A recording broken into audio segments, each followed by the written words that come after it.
milik Abu Bakar As-Siddiq. Suatu hari di Madinah, datanglah seorang pedagang membawa unta untuk dijual. Nuaiman al-Ansyari radhiyallahu anhu, sahabat Nabi yang terkenal jenaka, melihat unta itu dan langsung tertarik. Tanpa punya uang sepeser pun, Nuaiman berkata kepada pedagang, "Aku beli unta ini, dan bayarnya Abu Bakar As-Siddiq." Pedagang itu pun percaya dan menyerahkan unta kepada Nuaiman. Setelah itu, Nuaiman membawa unta tersebut ke rumah Abu Bakar. Tak lama kemudian, pedagang datang ke Abu Bakar untuk menagih bayaran unta. Abu Bakar kaget karena tidak merasa membeli unta, maka ia pun memanggil Nuaiman dan bertanya, "Wahai Nuaiman, apa yang engkau lakukan ini?" Nuaiman dengan polos dan penuh humor menjawab, "Wahai Abu Bakar, aku ingin engkau memiliki unta itu." Mendengar jawaban tersebut, Abu Bakar tidak marah, justru tertawa.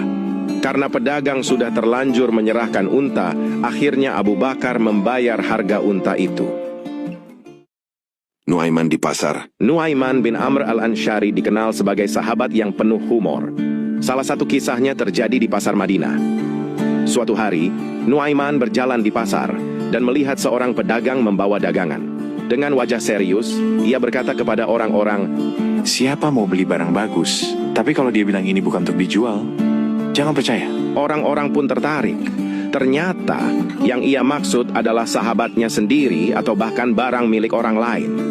Para pedagang sempat bingung dan beberapa kali ada yang benar-benar membayar lalu mengikat orang yang dikerjai Nuaiman mengira itu benar-benar transaksi.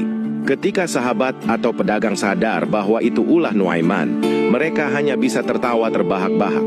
Sifat Nuaiman ini begitu terkenal, sampai-sampai para sahabat Ansyar terbiasa mengatakan, "Kalau Nuaiman sudah ke pasar, pasti ada kisah lucu yang dibawanya pulang." Dan benar, kisah-kisah jahilnya di pasar sering menjadi bahan tawa di Madinah. Nuaiman dan penjual makanan. Suatu hari datanglah seorang pedagang makanan ke Madinah. Ia membawa dagangannya untuk dijual kepada penduduk. Nuaiman bin Amr al-Ansyari radhiyallahu anhu, sahabat Nabi yang terkenal suka bercanda melihat pedagang itu.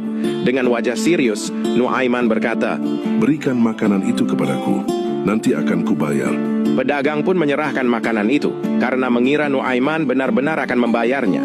Tapi ternyata, Nuaiman membawa makanan itu langsung ke Rasulullah. Ketika sampai di hadapan Nabi, Nuaiman berkata penuh semangat, "Wahai Rasulullah, aku bawakan untukmu makanan ini. Silakan dimakan, ini hadiah dariku." Rasulullah pun memakannya bersama para sahabat. Setelah beberapa saat, pedagang itu datang kepada Nabi sambil menagih uang. Rasulullah keheranan dan bertanya, Bukankah